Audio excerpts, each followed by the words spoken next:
뭐라고 이제 저희가 살펴볼 거냐 하면요, 성경의 제일 첫 번째 책이 뭡니까? 창세기예요. 창세기. 그 창세기를 우리가 좀 살펴볼 거예요. 자, 그런데 창세기를 통해서 무엇을 좀 살펴볼 거냐 하면요, 하나님의 원함에 대해서 우리가 좀 살펴볼 것입니다. 하나님께서 여러분 한 명 한 명을 향하여서 하나님이 원하시는 원함이 있습니다. 그 원함이 무엇인지를 창세기 말씀을 통해서 우리가 좀 살펴보았으면 좋겠습니다. 자, 그런데 보세요. 이번 주에 지금 창세기 말씀 시작하잖아요. 제가 창세기 개간을 좀 이제 말씀 가운데 좀 함께 하려고 해요. 그리고 나서 이제 첫째 날은 아브라함 이야기를 살펴볼 거고요. 이제 둘째 날은 이제 토요일 날 이제 저녁이 되겠죠. 그때 담임 목사님께서 야곱 스토리에 대해서 여러분들에게 같이 나누어 주실 것입니다. 그리고 마지막 날 다음 주 주일이 이 예배가 수련회 폐회 예배가 될 거예요. 그때는 담임 목사님께서 또 이제 야곱과 요셉의 이야기를 통하여서 우리가 어떻게 하나님이 원하시는 공동체로 세워져 갈지에 대한 부분들을 담임 목사님께서 말씀으로 나누어 주실 것입니다. 자, 그러면 한번 생각해 보세요. 아브라함 이야기했죠. 오늘 창세기 개간하고 아브라함 이야기하고 그 다음에 야곱하고 요셉하면 다 해요, 안 해요? 다 하죠. 여러분 딱 한 주만 집중하면 창세기 50장을 끝낼 수 있습니다. 자, 이걸 전문용어로 뭐라 그럴까요? 개꿀, 그죠? 개꿀이잖아. 여러분 진짜 여러분 인생에서 딱 한 주 만에 창세기 말씀 다 끝낼 수 있는 그런 아주 알찬 시간이 여러분들에게 준비되어져 있습니다. 그러니 이제 수련회 꼭 오세요. 너무 압박하는 거 아니냐? 자, 여러분 진짜 내가 우리 기쁨의 교회에 와서 사실 많이 자제하고 있는 겁니다. 왜냐? 목사님이 너무 거룩한 자발성 막 이런 거 얘기하니까 사실 전화를 하려다가도 이걸 해야 되나 말아야 되나 망설이다가 제가 전화를 놓은 적이 너무 많아요. 사실 다른 이제 교회였으면, 이전에 사역했던 교회였으면 리더 세워도 벌써 다 세웠습니다. 뭐하러 여러분들 기다리고 있습니까? 전화해가지고 해라 이렇게 하면 되는데. 자, 근데 거룩한 자발성 숙제가 아니라 축제. 저는 축제가 아니라 숙제로 만들어 드리고 싶은데 담임 목사님의 방향성에 제가 동의를 하고 있기 때문에 그래요. 사실은 뭐 납치라도 하고 싶은 심정인데 그렇게는 못하겠고 제 간절한 마음이 여러분들에게 전달되었으면 좋겠습니다. 정말로 수련회 꼭 오십시오. 이번에 이제 어떤 또 청년들 샌다. 저 목사님 김지현 목사 또 수련회 몇 번 오라고 했는지 한번 세 가지고 이게 나중에 그렇게 올리지 마시고. 자, 그러면 창세기는 어떤 책일까요? 자, 이제 다시 말씀 돌아와서 창세기는 어떤 책입니까? 창세기는 누가 썼을까요? 그러면 창세기 누가 썼습니까? 아까 나왔어. 누구? 나왔잖아. 모세. 창세기는 놀랍게도 모세가 쓴 책입니다. 그렇죠? 모세가 쓴 책인데 이제 모세가 쓴 책 5권을 가지고 우리가 모세 오경이다라고 이런 거 한번 들어는 보셨잖아요, 그죠? 우리 기쁨의 교회 청년들이 수준이 상당히 높은 건 알고 있지만 모세 오경, 그래서 뭐죠? 창세기, 출애굽기, 레위기, 민수기, 신명기, 여호수아 따라 부르시는 분들은 주입식 교육의 폐해를 여러분들 보고 있는 것입니다, 그죠? 한 번씩은 주입식 교육이 필요하겠다는 생각이 있습니다, 그렇죠? 그래서 이 성경의 첫 번째 5권, 성경에서 5권을 창세기, 출애굽기, 레위기, 민수기, 신명기를 모세 오경이라고 이야기하고 또 히브리어로는 토라라고 이야기를 합니다. 자, 그러면 모세가 왜 토라를 왜 썼을까요? 이 토라를 그럼 언제 썼을까요? 이 창세기를 언제 썼는지 아십니까? 언제 썼을까요? 진경자매님, 갑자기 레이저 쏘시다가 갑자기 해피하시는데 언제 썼냐 하면 출애굽 직후에 썼어요. 출애굽 직후에 썼습니다. 그러니까 창세기가 기록되었을 창세기의 그 사건의 현장으로부터는 400년 뒤에 쓰여진 책이 바로 이 창세기입니다. 그럼 왜 썼을까요? 이게 저자의 목적이 되게 중요하잖아요. 모세가 그냥 창세기를 쓴 건 아닐 거고 이 창세기를 썼을 때는 이유가 있을 거란 말입니다. 왜 썼을까요? 왜? 이게 중요하겠죠. 우리가 신앙생활하면서 가장 중요한 것이 뭐냐 하면 왜라고 계속해서 질문하는 겁니다. 그럼 모세가 이거 왜 썼을까? 그냥 하나님이 쓰라고 해서 썼을까? 그게 아니에요. 이스라엘 백성들이 애굽에서 400년 동안 종살이하면서 가장 많이 잊어버린 것이 무엇일까요? 하나님에 대한 기억을 잃어버렸어요. 그래서 하나님에 대해서 다시 알려주기 위해서 쓴 책이 바로 이 창세기입니다. 자, 그러면 모세가 알려주고 싶은 하나님이 있겠죠. 그 하나님이 엄청 많잖아요. 뭐 여러분도 한번 생각해 보세요. 하나님이 어떤 분이세요? 그 얘기하면 어떤 사람은 하나님은 거룩하시다. 하나님은 사랑이시다. 하나님은 반드시 약속을 지키시는 분이다. 하나님은 신실하시다.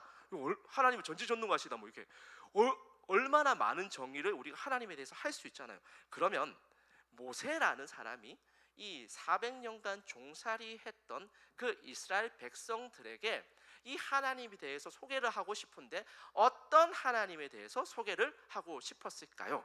그 이야기를 오늘 좀 살펴보려고 합니다. 자, 성경은 제가 금요 기도회 때도 이야기하고 아마 지난번에 이제 지난 주일에 우리 끝나고 나서 놀랍게도 이제 우리 뜰장들이 이제 집에 돌아간 것이 아니라 저하고 같이 성경 공부를 했어요. 1시간 동안. 대단하지 않습니까? 우리 뜰장들을 위해서 오늘 마지막일 수 있습니다. 박수 한번 쳐주죠. 뜰장들 고생하셨어요. 네. 너무너무 수고 많으셨습니다. 여러분들 이게 뜰장하는 게 쉬운 일이 아니에요. 알잖아요. 이게 그 사라지지 않는 일, 그렇게 카톡에 사라지지 않는 일 보면서 얼마나 마음 아파했겠습니까? 그 세월을 6개월이나 그 험난한 세월을 보냈죠, 그죠?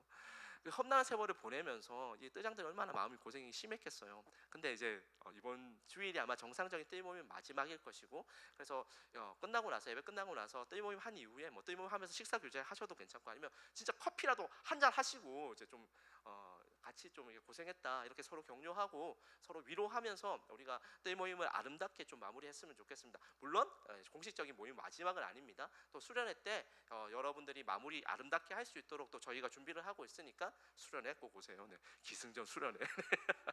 네.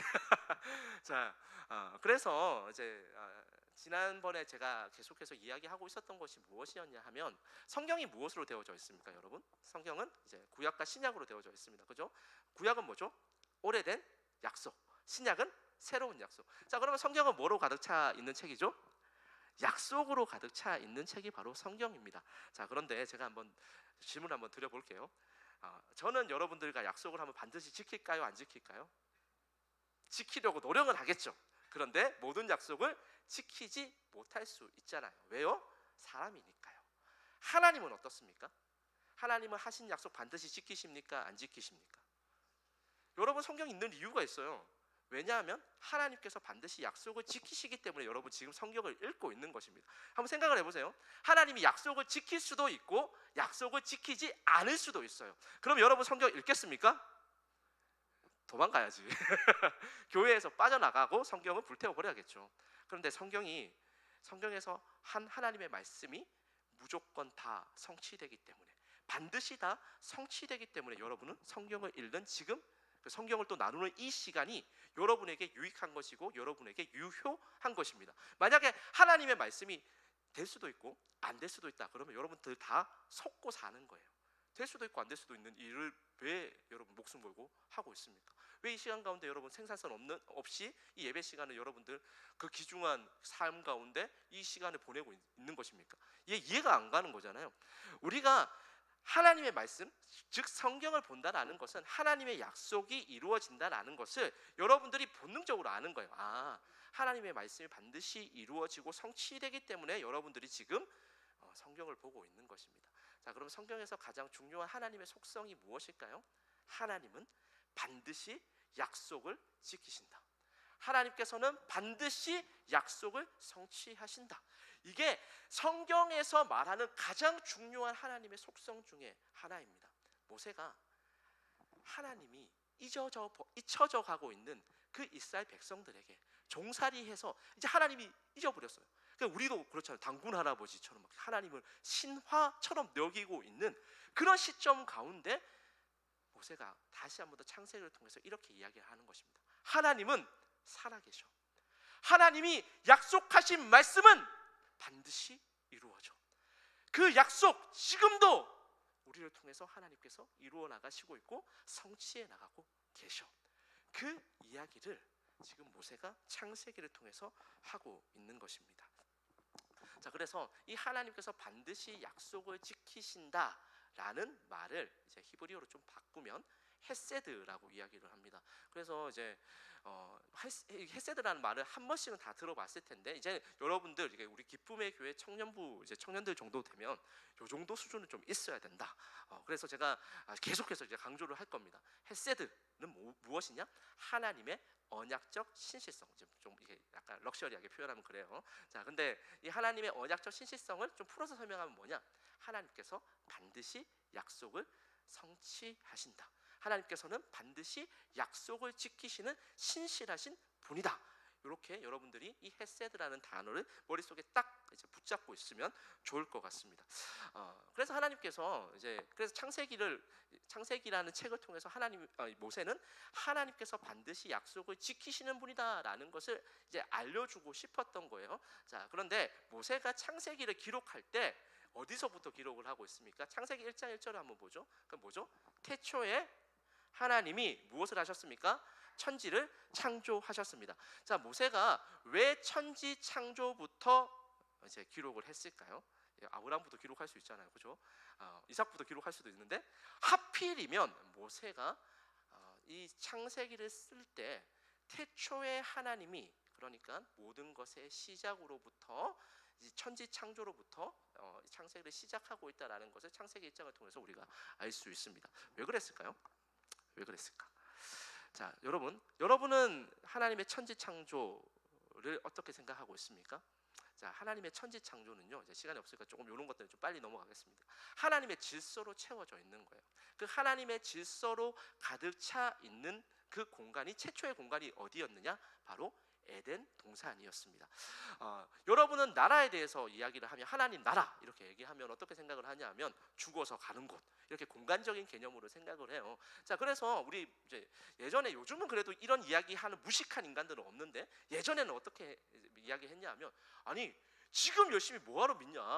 나중에 죽을 때 다 돼가지고 지금 막 살다가 죽을 때 다 돼가지고 이제 숨이 꼴깍꼴깍 할 때 예수님 믿습니다 하고 하나님 나라 가면 되는 것 아니냐? 이런 이야기 한 번씩 다 들어봤잖아요. 자, 그런데 요거를 갖다가 이제 커버 친다고 이제 한 이야기들이 뭐냐? 이것도 무식해요. 언제 죽을지 모르니까 지금이라도 믿어라. 이런 이야기를 우리가 들으면서 자라왔단 말이에요. 자, 그런데 여러분, 이 나라라는 개념을 성경에서는 어떻게 해석하고 있을까요? 나라라는 개념을 성경은 어떻게 정의하고 있을까요? 여러분, 나라라는 말이 우리는 공간적인 개념이라고 생각을 해요. 그런데 성경에서 말하고 있는 이 나라라는 개념은 공간적인 개념이 아니에요. 이 나라라는 말이 히브리어로 말쿠프트입니다. 말쿠프트인데 이 말쿠프트가 히브리 성경에서 한 200번 정도 사용이 되었어요. 그런데 한 90% 이상, 그러니까 공간이라는 개념, 그러니까 국가라는 개념이 아주 없는 것은 아닙니다. 그 공간의 개념, 영토의 개념이 있긴 해요. 그런데 대부분 90% 정도의 사용 용례를 살펴보니까 이 말쿠프트, 나라라는 단어가 어디에 사용되어졌냐 하면 바로 하나님의 통치, 하나님의 질서, 하나님의 그 권위를 나타낼 때 사용된 단어가 바로 말쿠프트예요. 자, 그러면 하나님 나라라는 말을 우리가 다르게 해석할 수 있겠죠. 우리는 하나님 나라는 하나님이 있는 곳, 하나님이 있는 공간으로 생각해서 죽어서 가는 나라라고 지금까지 생각을 해왔는데 달라졌어요. 왜죠? 나라라는 단어가 성경에서 그렇게 정의하고 있지 않으니까요. 나라라는 단어는 하나님의 통치를 의미합니다. 하나님의 질서를 의미합니다. 에덴 동산은 어떤 곳이냐면요, 하나님의 질서로 가득 찬 곳이에요. 하나님의 질서로 가득 채워져 있는 곳이 바로 에덴 동산이에요. 왜 모세가 이것을 천지 창조부터 이 창세기를 기록했냐 하면 하나님의 질서로 가득 찬 그 하나님 나라를 먼저 보여주고 싶어서였어요. 자, 그러면 좀 달라지겠죠? 자, 민주자매님이 이제 직장에 갔어요. 그 직장에 가면은 그곳이 뭐가 되는 거예요? 하나님의 통치가 임하면 민주자매님이 있는 그곳이 하나님 나라가 되는 거예요. 우리 혜린자매님이 이제 학교 졸업해가지고 유치원 이제 섬기고 있는데, 자, 혜린자매님이 그 유치원에서 아이들과 하나님의 그 통치와 하나님의 질서 가운데서 그 사랑하고 막 너무너무 좋은 거야. 그럼 그곳이 뭐가 되는 거예요? 하나님 나라가 되는 거예요. 민수 형제님이 학교 가가지고 이제 막 하나님의 질서 가운데, 하나님 말씀 가운데 막 살아가는 거예요. 그 하나님의 말씀의 원리로 하나님의 권위를 인정하면서 살아가는 거예요. 그러면 민수 형제님이 있는 그 곳이 바로 하나님 나라가 되는 것입니다. 그러니 하나님 나라는 우리가 거하는 모든 공간 가운데서, 모든 시간 가운데서 이루어질 수 있는 것입니다. 자, 그러고 생각해 보니까 숨이 꼴깍꼴깍 할 때 이제 고백을 이제 안 하, 예수님 믿습니다 해가지고 안 하는 이제 천국 간다. 이게 얼마나 무식한 이야기인지 아시겠죠? 우리가 지금 하나님 나라를 누리며 살아갈 수 있는 그런 하나님의 백성들인 거예요. 그런데 일평생 동안 그거 못 누리다가 죽어서, 여러분 이런 불행한 신앙생활을 하지 않으셨으면 좋겠습니다. 여러분이 거하는 모든 시간과 모든 공간 가운데서 하나님 나라를 원래 세워나가야 하는 사람들, 그래서 하나님 나라가 세워지고 확장되어지는 것 가운데 사용되어져야 하는 사람들이 바로 여러분들입니다. 자, 그런데 이 하나님 나라가 지속되면 좋겠는데 하나님의 질서로 가득 찬 이 하나님 나라가 어떻게 되어집니까? 깨어집니다. 왜 깨어지죠? 하나님께서 이 에덴 동산을 다 만들고 나서 하나님의 질서의 상징인 선악과를 에덴 동산 한 복판에다가 이렇게 심어 두셨습니다. 그리고 나서 선악과를 보면서 하나님의 질서를 기억할 것을 말씀하셨어요. 자, 그런데 여러분, 우리가 생각하면 이 왜 하나님께서 에덴 동산에 하필 이제 선악과 심어가지고 우리 이렇게 죄 가운데 불행하게 만들었냐, 막 이렇게 생각하는, 이제 이렇게 질문하는 그런 청년들도 있을 것입니다. 왜 그러면 하나님께서 선악과를 만드셨을까요? 선악과 왜 만드셨습니까? 이런 질문 다 해봤잖아요. 왜 만드셨을 것 같아요? 우리 지난주에 제시 현자님이 정답을 이야기를 했습니다. 그 리더 모임 때 한 번 더 이야기해 주시죠. 네, 왜 선악과, 무슨 이야기 했는지 본인이 모르는 거 아니겠죠? 네. 자, 선악과를 왜 만드셨습니까? 하나님께서 하필. 네, 지난주와 대답이 달라졌어요. 네. 네, 놀라운 일입니다. 네, 지난주 대답이 달라졌어요. 네. 지난주는 아마 제시 현자님께서 조금 더 성령 충만해서 하셨던 것 같고요. 네. 선악과를 심어 놓으신 가장 큰 이유는 그거 보면서 하나님의 질서가 무엇인지, 그러니까 하나님의 권위를 인정하라는 것입니다. 담임 목사님이 이런 이야기 자주 하십니다. 권위주의적인 것은 나쁘지만 권위 자체가 나쁜 것은 아니다. 왜냐하면 우리 가운데 질서는 중요하다, 안 중요하다? 중요하다. 여러분, 하나님의 질서로 가득 찬 곳을 우리가 하나님 나라라고 부른다면, 그러면 하나님, 그 반대는 뭐죠? 하나님의 질서가 파괴된 곳이에요. 제가 그래서 질서가 파괴된 곳을 한번 생각을 해봤어요. 제 마음 가운데. 제가 요즘 이제 아직도 육아 전쟁을 치르고 있습니다. 이제 하나이가 이제 26개월 이제 살고 있는데, 여러분 생후 6개월 아이를 한번 키워보신 적 있습니까? 6개월에서 한 1년 정도? 그래도 그 전까지는 누워 있으니까 그래도 나아요. 근데 6개월부터 애들이 빠릿빠릿 돌아다니기 시작을 합니다. 자, 그런데 아빠 엄마의 도움 없이 아기들이 살아갈 수 있을까요? 자, 여러분, 이 공간에 어른들 아무도 없고 생후 6개월 된 아기들만 3,000명이 모여 있는 거예요. 아기들만 3,000명. 자, 여러분, 어떤 일들이 벌어질 거라고 생각하십니까? 아기들이니까 아기들끼리 서로 아이 이뻐, 아이 예뻐, 뭐 이렇게 하겠습니까? 여러분, 그곳이 지옥입니다.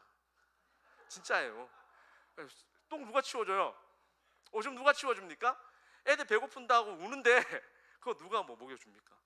그래요. 질서가 파괴된다라는 것은 그런 것을 의미합니다. 여러분, 질서가 파괴된 곳에 생명이 있을 수 있습니까? 없어요. 당장에 저기 우리 이제 후암 삼거리 좋은데 후암 삼거리는 좀 이제 작으니까 좀 그럴 수 있어요. 저희 서울역 앞에 저기 신호등이 한번 사라졌다고 생각해 보십시오. 그곳 가운데 생명이 있습니까? 없어요. 생명이 파괴되는 것을 우리가 바라보겠죠. 지옥이라는 것은 다른 것이 아닙니다. 하나님의 질서가 파괴된 곳, 그래서 생명의 소망이 사라진 곳을 우리는 지옥이라고 이야기를 합니다. 여러분이 살아가고 있는 공간 가운데서 하나님의 질서가 사라지고 있잖아요. 그러면 그곳이 지옥이 되는 거예요. 그런데 하나님의 질서가 있어요. 내가 아무리 힘들고 어려운 공간, 어려운 그 상황 가운데 지나가고 있다고 할지라도 그곳에 하나님의 질서가 있으면 그곳이 하나님의 통치를 받는 곳이 되는 것이고, 그래서 하나님 나라가 되는 것입니다. 자, 이게 하나님 나라예요. 그러니까 질서가 얼마나 중요한지 알겠죠. 그 질서를 기억하라고 하나님께서는 선악과를 딱 에덴 동산에 박아 두신 거예요. 그래서 요즘으로 치면 선악과가 뭐냐면 이런 예배 시간인 거죠. 수련의 시간인 겁니다. 하나님께서 그 예배 시간을 통해서, 수련의 시간을 통해서 하나님의 질서가 무엇인지, 하나님의 약속이 무엇인지, 우리가 그냥 크로노스의 시간을 살아가다 보면 우리가 하나님을 잃어버리잖아요. 하나님을 잊어버리잖아요. 하나님의 약속이 뭔지 모르잖아요. 그래서 멈춰 서라는 거예요. 그 일상 가운데 멈추어 서서 카이로스의 시간을 만들어내라 라고 이야기하는 것입니다. 그래서 예배가 곧 우리에게는 선악과가 되는 것일 수 있습니다. 왜? 예배를 통해서 우리는 하나님의 질서를 기억하니까요. 수련회를 통해서 우리는 하나님의 질서를 기억하기 때문에 그 수련회가 선악과가 될 수 있는 것입니다. 그래서 선악과는 하나님의 질서를 기억하라고 하나님께서 주신 어떻게 보면 우리에게 큰 선물이었던 것입니다. 자, 그런데 아담과 하와가 무엇을 합니까? 이 선악과를 따 먹는 것입니다. 하나님의 질서를 거부하는 거죠. 하나님의 질서를 파괴하는 것입니다. 제가 예를 한번 또 들어보겠습니다. 우리 성민 회장님이 저 뒤에 앉아 계신데, 성민 회장님이 이제 이거 끝나고 나서 또 이제 바로 가느냐? 못 가요. 뜰 모임 하고 나서 뭐 해야 되죠? 수련회 준비해야 되죠. 어디 가 그죠? 수련회 준비 또 하고 가야 된다. 그래서 지친 몸을 이끌고 집에 가고 있었습니다. 이제 밤에 터벅터벅. 그런데 지나가던 이제 고양이 한 마리가 성민한테 부르는 거예요. 성민아, 좀 이리 와봐. 고양이가 부르는 겁니다. 심지어 고양이네. 강아지도 아니고 고양이네. 또 이러면 또 고양이 비하 발언이다 뭐 그래서 이야기할 수 있는데, 고양이가 부르는 겁니다. 성민아, 이리 와봐. 성민아, 나 지금 배가 고파. 라면 좀 끓여올래? 고양이가 이야기했어요. 그럼 여러분 그 고양이 어떻게 해야 됩니까? 네, 그래요. 뭐 이렇게 예배 중에 난폭한 언어는 쓸 수 없고, 네, 그렇죠. 혼내줘야 되지 않겠습니까? 꿀밤이라도 줘야죠, 그렇죠? 그런데 우리는 고양이가 우리에게 명령하는 것에 대해서는 말도 안 된다고 생각합니다. 왜냐하면 하나님께서 여러분에게 이 세상을 다스릴 수 있는 대리 통치권을 주셨어요. 그래서 우리는 하나님의 질서대로 이 세상을 다스리며 살아가는 것에 이미 태어나면서 그렇게 학습받아 왔고 익숙하기 때문에, 그것이 하나님을 믿든 믿지 않든 그렇게 우리가 다 살아간단 말입니다. 그래서 우리는 이 자연 만물을 보면서 우리가 다스려야 하는 대상이라고 생각하지, 우리가 생각하는 뭐 세상에서 그런 뭐 정복하고, 이게 아니라 성경에서 말하는 정복이라는 개념은 하나님의 말씀을 가지고 그 말씀의 원리로 살아내라, 그 말씀의 원리로 통치하라는 의미입니다. 그러니 우리는 거기에 익숙해 있기 때문에 당연히 이 고양이가 우리에게 라면 끓여 와라, 좀 가서 뭐 이렇게 과자 좀 사와라 이러면 당연히 거부하죠. 말이 안 된다고 생각합니다. 그 고양이는 혼내줘야 된다고 생각해요. 심판해야죠, 그죠? 그런데 바꾸어서 생각해 보겠습니다. 하나님이 여러분에게 그어 놓으신 선이, 그 질서가 선악과입니다. 그런데 우리는 어떻게 하죠? 그 선악과 마음대로 드나들잖아요. 그 선 마음대로 드나들잖아요. 예배 내 마음대로 하잖아요. 수련회 아무리 오라고 해도 오지 않습니다, 그죠? 네, 이 분위기를 원했어요. 수련회만 나오면 이제 웃음이 나와야죠, 그죠? 너무 좋아서, 그죠? 그래요. 우리는 피조물들이, 그러니까 우리가 다스리고 있는 그 고양이, 강아지 등등등 해서 그것들이 대리 통치권을 넘어서 들어오는 것에 대해서 심각한 거부 반응을 가지고 있지만, 우리가 하나님이 그어놓으신 그 질서를 파괴하는 일에는 우리는 너무 무감각한 거예요. 아담과 하와도 그랬습니다. 아담과 하와가 왜 선악과 따먹었습니까? 하나님과 같이 되기 위해서, 하나님과 같이 되고 싶어서, 내 삶의 주인이 내가 아니라 하나님이 아니라 나이고 싶어서, 내가 하나님도 컨트롤하고 싶어서. 그게 죄입니다. 죄가 다른 게 아니에요. 우리는 죄라고 얘기하면 죄의 결과를 생각합니다. 죄의 현상을 생각해요. 그래서 도둑질하는 거, 사람 뭐 미워하는 거, 거짓말하는 거, 그래서 사람을 뭐 죽이는 거, 뭐 살인하는 거, 이런 것들을 우리는 죄라고 생각합니다. 그런데 그건 죄의 현상이에요. 여러분들, 그 죄가 왜 일어났습니까? 하나님의 질서가 그 사람 가운데 파괴되었기 때문에 그렇습니다. 그게 죄예요. 하나님의 질서가 파괴되어지는 것. 그래서 하나님이 왕이 아니라 내가 왕으로 살아가고 싶은 마음, 그게 죄입니다.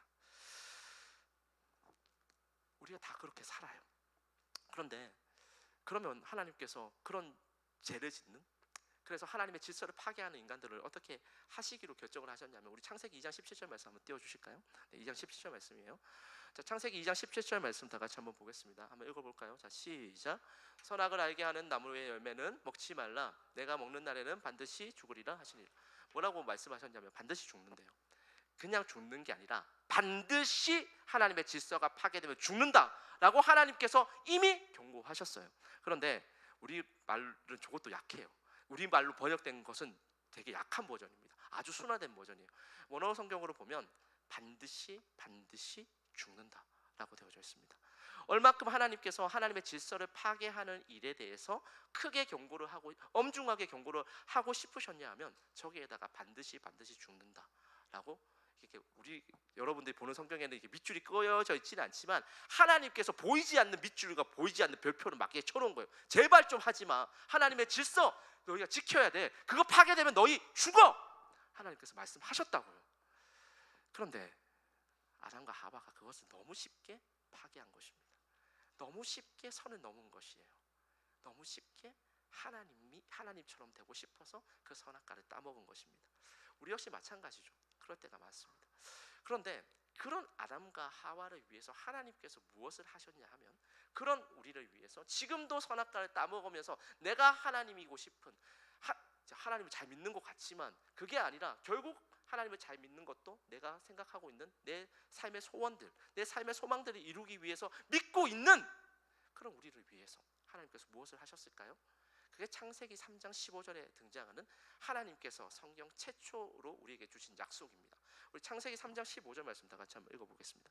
자, 창세기 3장 15절 말씀은 제가 생각했을 때는 창세기에서 가장 중요한 말씀이자 성경 전체에서도 가장 중요한 말씀이라고 저는 생각합니다. 다 같이 한번 읽어볼까요? 다 같이 읽겠습니다. 시작.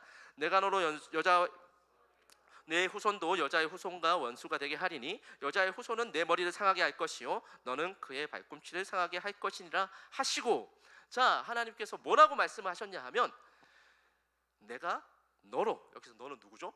사단, 뱀이죠. 뱀과 여자와 원수가 되게 하고 내 후손도 여자의 후손과 원수가 되게 할 것이다 라고 말씀하시면서 보세요. 자, 하반절 보겠습니다.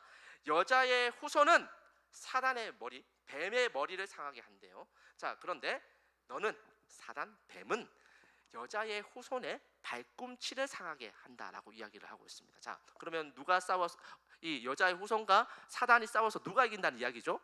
여자의 후손은 뭘 해요? 사단의 머리를 댕강 내리쳐요. 머리 잘리면 삽니까? 죽습니까?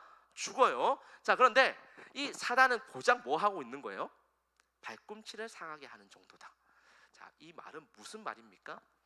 하나님께서 죄 때문에 죽을 수밖에 없는, 죄 때문에 이미 죽었던 우리를 누구를 통해서 구원하시겠다고 지금 약속하고 있는 거죠? 여자의 후손. 그래서 쳐놓으세요. 이게 그 휴대폰도 이렇게 쳐요. 요즘 이렇게 다 칠 수 있잖아요. 여자의 후손을 통해서 우리를 구속하겠다. 그러면 모세가 왜 이 창세기를 썼냐 하면, 하나님을 잊어가고 있는 백성들에게 알려주고 싶었던 거예요. 야, 너희 지금 하나님 잊어버리고 살잖아. 그게 아니라 하나님은 너희를 구속하시는 분이야. 하나님께서 너희를 구속하시기 위해서 여자의 후손을 약속해 주셨어. 성경 전체도 마찬가지입니다. 성경 전체가 무엇을 우리에게 이야기하고 있습니까? 아까 전에 성경은 약속으로 가득 찬 책이라고 이야기를 했어요. 그 약속이 무엇입니까? 여러분들 이 땅 가운데서 잘 먹고 잘 사는 거? 아니요, 하나님 그런 약속 하신 적 없어요. 이 땅 가운데 건강하는 거? 그런 약속 한 적 없다니까요. 무슨 약속을 하고 있죠?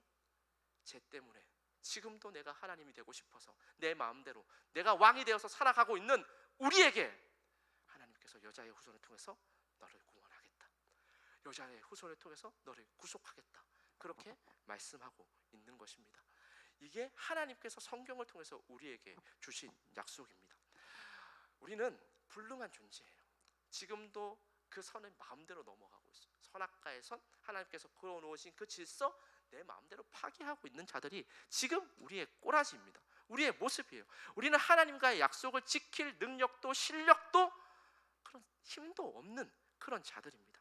그렇기 때문에 하나님께서 이 약속을 지켜주셔야지만 우리가 하나님의 백성이 될 수 있는 것입니다. 그래서 성경은 우리에게 너무나도 중요합니다. 세상은 생명에 대한 소망을 잃어버렸습니다. 그래서 이 땅 가운데서 잘 먹고 잘 살면 그걸로 끝이다 라고 생각하는 게 이 세상 사람들의 삶의 방식이에요. 그러니 그 사람들은 돈이 중요하죠. 그래서 그 사람들은 부동산이 중요하죠. 왜? 이 땅 가운데서 편하게 살아야 되니까, 이 땅 가운데서 잘 먹고 잘 살아야 되니까 거기에 모든 우리의 초점들, 우리의 에너지들이 집중될 수밖에 없는 것입니다. 그런데 우리는 어떻습니까? 우리는 그것을 위해 살아가는 사람들이 아니에요. 이 땅이 전부라고 생각하며 살아가는 사람들이 아니라 하나님께서 반드시 약속을 지키실 것이기 때문에 우리에게 이터널 라이프가 있다, 영원한 생명이 있다, 그것을 믿고 그것을 통해서 우리가 다시 한 번 더 소망을 바라보며 그렇게 살아가는 사람들 아니겠습니까? 그게 세상 사람들과 우리가 다를 수밖에 없는 근본적인 이유입니다. 자, 그런데 이렇게 하나님께서 약속을 해주셨으면 잘 살면 되잖아요. 잘 살까요? 못 살까요? 끊임없이 창세기는 실패의 역사를 우리에게 보여주고 있습니다. 우리 이제 당대 의인이라고 잘 알려져 있는 노아 할아버지 잘 아시죠? 그 노아 할아버지의 결국이 어떻습니까? 여러분 한번 생각을 해보세요. 하나님께서 죄악으로 가득 찬 세상 물로 심판하셨어요. 그리고 나서 노아 할아버지가 정말로 기적적으로 살아남았습니다. 그죠? 노아 방주에서 정말로 기적적으로 살아남았어요. 그럼 어떻게 할 것 같아요? 세훈 원장님? 세훈 원장님이 다 죽었는데 세훈 원장님 혼자 방주에서 살아남았어요. 그럼 어떻게 할 것 같아요? 아니 그게 아니라 이게 하나님의 어떤 마음이 들 것 같아요? 안 나오면 안 되고 끝났잖아요. 물이 심판이 끝나서 어떨 것 같아요? 너무 감사하지 않겠습니까? 이거 감사해서 미칠 것 같지 않아요? 그래야 돼요. 그런데 노아 할아버지가 무엇을 했는지 아십니까? 예배 드리고 막 이렇게 할 때 되게 좋았어. 근데 노아 할아버지가 그 이후에 무엇을 하냐면 포도농사를 짓습니다. 그 포도농사를 짓고 나서 노아 할아버지가 무엇을 하죠? 포도농사 지으니까 뭐가 딱 생각이 나죠? 포도주. 근데 그 포도주를 이제 즐긴 정도가 아니라 뭐 했어요? 옷이 하의가 벗겨져도 모를 정도로 만취해 있었던 상황을 성경이 우리에게 고발해주고 있습니다. 당대의 의인이라고 불리었고 하나님의 기적적인 은혜를 경험했습니다. 그래서 그 노아 할아버지가 어떻게 됐어요? 또 실패했습니다. 여러분, 성경에 나와 있는 그 어떤 인물도 완벽한 인물 없어요. 자격 있는 인물 없습니다. 계속해서 무너지고 또 무너지는 그 인간의 연약함과 인간의 죄성이 성경에서 우리가 볼 수 있는 우리의 한계라는 것입니다. 자, 그런데 하나님께서는 어떻게 하십니까? 끊임없이 이것들을 재건하려고 하시죠. 하나님 나라를 재건하려고 하십니다. 이 노아 할아버지 사건 다음에 있었던 사건이 뭡니까? 바벨탑 사건이에요. 그 바벨탑 사건 역시 인간의 실패를 보여주죠. 그 인간의 실패 가운데서 하나님께서 이제 한 사람을 부르십니다. 그 사람이 누굽니까? 아브라함을 부르세요. 아브라함을 부르셨는데 아브라함이 원래 뭐 했던 사람일까요?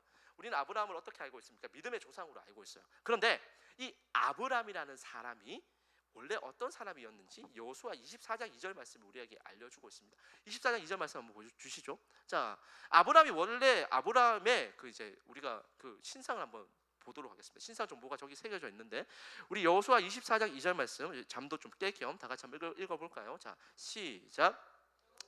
모든 백성에게 이르되 이스라엘 하나님 여호와께서 이같이 말씀하시기를 옛적에 너희의 조상들 곧 아브라함의 하나님 나홀의 하나님 데라가 강 저쪽에 거주하여 다른 신들을 섬겼으나. 지금 아브라함이 뭐 했던 사람이라고 이야기하고 있습니까? 뭐 했던 사람이요? 다른 신을 섬겼던 사람이래요. 아브라함을 하나님께서 부르셨을 때는 아브라함이 모태신앙이어서가 아니라 하나님을 애초에 잘 믿는 백성이 아니라 아브라함은 유프라테스강 너머에서 갈대아 우르에서 달신, 그러니까 다른 신, 이제 고대학자들이 연구해 보니까 그 갈대아 우르 지방에서는 태양도 아니야. 그러니까 태양이면 좀 멋있기라도 하지, 그렇지? 달신을 섬기고 있었던 거예요. 달신을. 그런 사람이 누구였냐? 바로 아브라함이었습니다.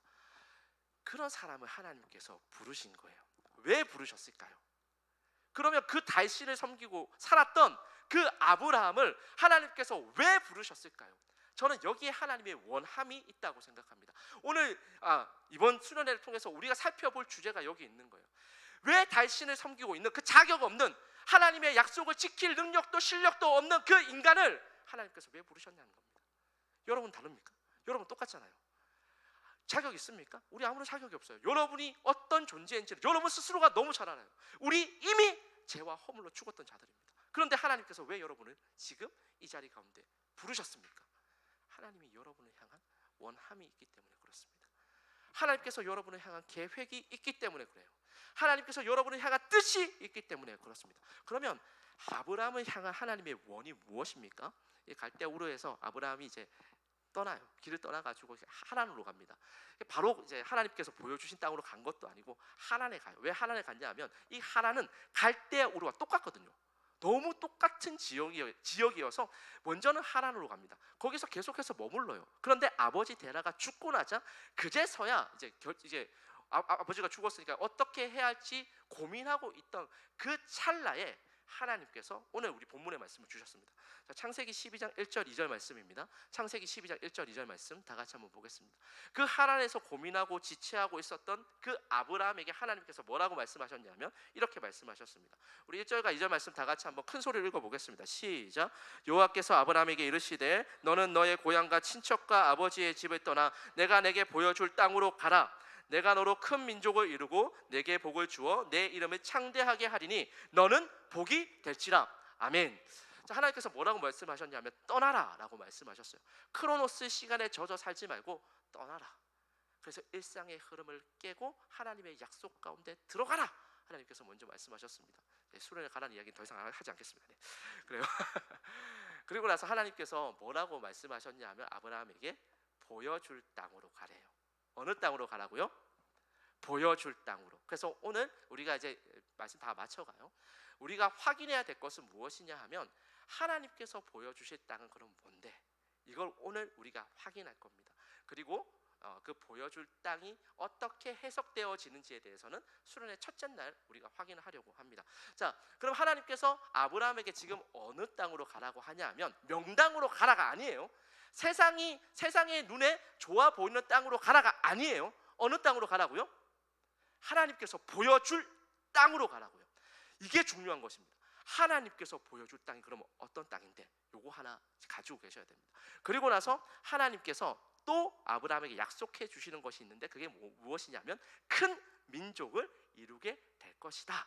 이렇게 약속을 해 주셨습니다. 자, 그러면 하나님께서 지금 아브라함에게 두 가지 약속을 해 주셨는데 첫 번째는 뭐죠? 보여줄 땅에 관한 약속. 두 번째는 뭐죠? 큰 민족에 관한 약속을 하나님께서 주셨습니다. 자, 이제 지금부터 중요해요. 자, 지금부터 이제 졸다가 이제 괜찮아요. 다 깨세요. 자, 지금부터 잘 들으면 됩니다. 자, 저를 보세요. 자, 이제 성경 보지 마시고 저를 보세요. 성경 전체는 큰 흐름이 뭐예요? 큰 흐름. 성경 전체의 큰 약속의 흐름은 뭐죠? 여자의 후손을 통해서 우리를 구원하시겠다라는 것이 성경 전체의 커다란 흐름입니다. 그 가운데 하나님께서 누구를 부르셨어요? 그 흐름 가운데서 아브라함을 부르셨습니다. 그리고 아브라함에게 주신 두 가지 약속, 보여줄 땅, 그 다음에 큰 민족을 통해서 그럼 하나님께서 무엇을 하고자 하시는 거죠? 큰 흐름, 뭐죠? 여자의 후손을 통해서 우리를 구원하시겠다라는 그 큰 흐름 가운데 아브라함에게 주셨던 이 두 가지 약속을 사용하셔서 이 큰 흐름을 이루고자 하시는 것이 하나님의 계획입니다. 다시요, 바꿔서 질문해 보겠습니다. 아브라함을 하나님께서 왜 부르셨다고요? 큰 그림은 뭐죠? 여자의 후손을 통해서 우리를 구원하시겠다라는 그 약속을 하나님께서 이루시기 위해서 지금 누구를 부르신 거예요? 아브라함을 부르셨습니다. 그리고 그 과정 가운데 진행되어지는 두 가지 약속이 뭐죠? 하나님께서 보여줄 땅으로 가는 것, 그 약속 하나와 큰 민족이 이루어지는 것, 이 두 가지 약속을 아브라함에게 주셨습니다. 그리고 나서 오늘 12장 2절 말씀을 보니까 내게 뭘 준다고요? 복을 주어 내 이름을 창대하게 하고 너는, 아브라함 너는 뭐가 된다고요? 복이 될 것이다. 하나님께서 이렇게 말씀하셨습니다. 자, 그러면 여기서 말하는 지금 우리가 이야기하고 있는 흐름 가운데서 복은 무엇입니까?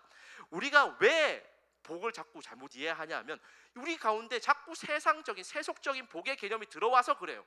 우리가 생각하면 복은 뭐예요? 여러분 합격하는 거, 여러분 취업하는 거, 여러분 결혼 잘하는 거, 여러분 부자 되는 것, 이게 세상에서 말하는 복이잖아요. 근데 성경에서 말하는 복은 그게 아니에요. 뭐죠?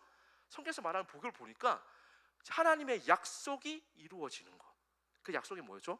여자의 후손을 통해서 우리가 구원함을 받는 것. 그 가정 가운데 아브라함이라는 사람이 쓰여진 것. 그래서 아브라함을 뭐라고 부르고 있습니까? 복이다. 네가 복이다. 그러면 이거 아브라함에게만 해당하는 이야기일까요? 우리에게도 해당하는 이야기일까요? 우리에게도 해당하는 이야기예요.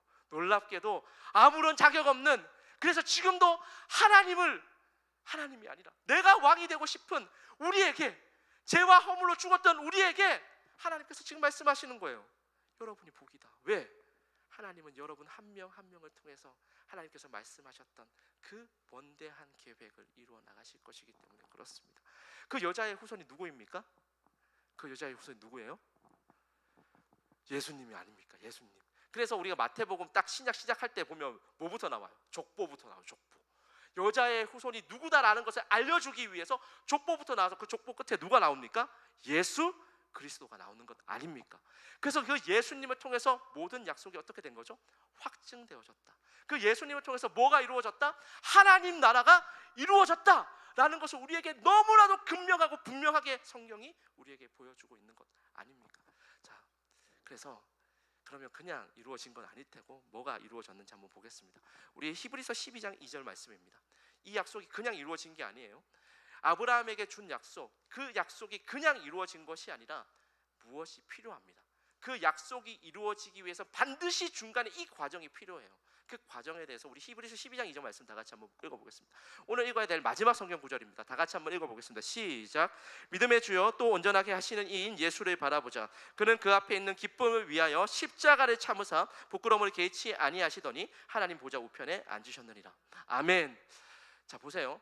예수님께서 그냥 우리를 온전하게 이루신 것이 아니에요. 우리를 온전하게 하시는 예수님께서 무엇을 행하셨냐 하면 무엇을 행하셨죠? 십자가를 참으셨대요. 부끄러움에 개의치 아니하셨대요. 이게 우리를 온전하게 만들어가는, 우리를 복으로 만들어가는 성경의 과정입니다. 예수님 무엇을 하셨다고요? 여러분이 그냥 복이 된 게 아니라니까요. 아브라함이 그냥 믿음의 조상이 된 것이 아닙니다.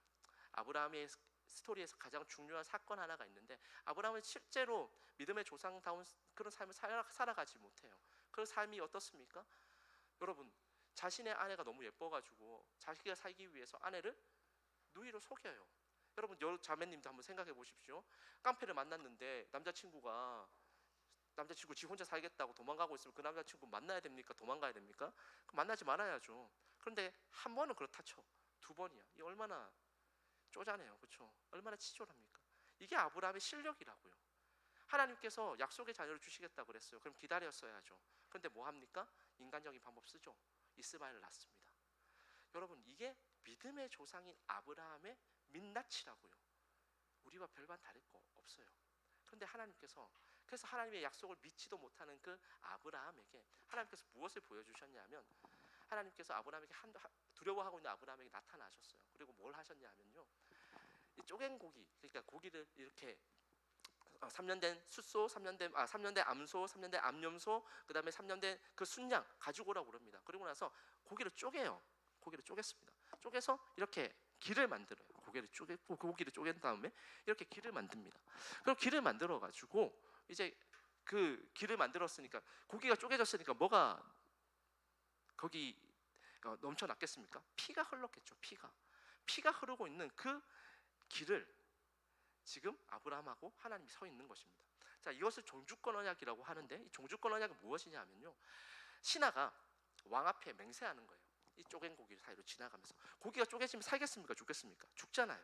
그러면서 신하가 왕에게 맹세하는 겁니다. 왕이시여, 제가 이 약속 지키지 않으면 제가 쪼갠 고기처럼 쪼개지겠습니다. 이게 종주권 언약의 핵심이에요. 자, 그런데 보세요. 하나님하고 아브라함이 서 있어요. 그런데 그러면 누가 왕입니까? 하나님이 왕이잖아요. 그럼 여기 누가 지나가야 돼요? 아브라함이 지나가야죠. 하나님 약속 주셨으니까 감사합니다. 하나님 약속 주셨으니까 너무 감사해서 제가 하나님 약속 반드시 지킬게요. 만약에 약속 안 지키면 제가 쪼개지겠습니다. 이게 일반적인 생각이란 말이에요. 일반적인 종교의 아이디어. 그런데 하나님께서는 정반대의 일을 행하십니다. 이 쪼갠 고기 사이로 누가 지나가십니까? 아브라함이 아니라 하나님이 지나가세요. 아브라함이 아니라 하나님이 지나가세요. 무슨 의미입니까? 내가 이 약속 지키지 않으면 내가 쪼개지겠다. 내가 생명을 걸고서라도 이 약속 지키겠다. 이게 하나님 약속 아닙니까? 하나님이 아브라함에게 무슨 약속을 해주셨습니까? 네가 복이 될 거다. 너를 통해서 그 큰 약속의 흐름이 이루어질 것이다. 여자의 후손이 이루어질 것이다. 그 약속을 하나님께서 주신 거잖아요. 그런데 그 약속을 믿지 못하고, 그래서 계속 의심하고 두려워하고 있는 그 아브라함에게 하나님께서 다시 보여주시는 거예요. 내가 생명 걸고 이 약속 지키겠다. 반드시 지키겠다. 생명을 잘라서라도 이 약속 지키겠다. 하나님께서 말씀하시고 계시는 것입니다. 그런데 이것만으로도 우리가 되게 감격적인데, 이 약속이 역사의 현장 가운데서 그대로 이루어진 것 아닙니까? 예수님께서 여러분을 복으로 만드시기 위해서, 예수님께서 여러분을 통해서 하나님 나라를 이루어 가시기 위해서 예수님께서 십자가에서 자신의 생명을 자르셨습니다. 왜요? 여러분을 통해서 하나님 나라 만들어 가시려고. 이게 하나님께서 여러분을 향한 여러분에게 보여주시는 성경에서의 그림입니다. 저는 여러분 한 명 한 명이 그래서 너무 소중합니다. 그래서 너무너무 제가 사역을 하면서 여러분들 한 명 한 명 볼 때마다 가슴이 뛰는 이유가 무엇이냐 하면, 여러분 다 예수님께서 생명을 주고 그 핏값 주고 사신 한 사람이기 때문에 그렇습니다. 여러분 자체가 복이기 때문에 그렇습니다. 옆에 있는 우리 청년 한번 보세요. 얼굴 한번 보세요. 이제 다 끝났어요. 자, 한번 보세요. 봐요, 빨리. 얼굴 빨리 봐요. 봐요. 좀 보라고 하면 이제 목사가 좀 보라고 하면 좀 봅시다. 그렇죠? 보면 어때요? 예수님의 사랑 같습니까? 복인 것 같아요? 저 인간이 어떻게 복이야 막 그러죠, 그죠? 아니에요. 왜 복입니까? 예수님이 여러분을 위해서 십자가에 죽으셨기 때문에 여러분이 복인 것입니다. 여러분이 그렇기 때문에 여러분을 통해서 지금 그냥 여러분들이 살아가는 그 삶이 그냥 크로노스의 삶이 아닌 거예요. 여러분이 거하고 있는 그 가정과 또 그 직장과 또 그 학교가 그냥 세상 사람들이 살아가는 그 일반적인 그 시간의 흐름 가운데 살아가는 것이 아니라, 여러분을 통해서 하나님은 그곳에서 하나님 나라를 만들어 가시고 세워 나가시는 것입니다. 그것이 하나님의 원함이에요. 그것이 여러분들을 향한 하나님의 원이고, 하나님은 그것을 위해서 예수 그리스도를 이 땅 가운데 보내시고 생명을 잘라서라도 그것을 이루어 가시겠다라고 지금 우리에게 말씀하고 있는 것입니다. 사랑하는 우리 청년 여러분, 저는 여러분들이 정말로 복으로 살아갔으면 좋겠습니다. 하나님 나라를 세워나갈 수 있는 그런 사람들로 살아갔으면 좋겠습니다. 자, 그런데 중요한 것이 한 가지가 더 있어요. 우리가 이 이야기를 들으면서 와, 정말로 예수님 대단해, 주님 대단해, 하나님 사랑 놀라워, 이렇게 우리가 감격하고 그치면 그걸로 되는 것이 아닙니다. 한번 생각을 해보세요. 이 세상에 수많은 교회들이 있습니다.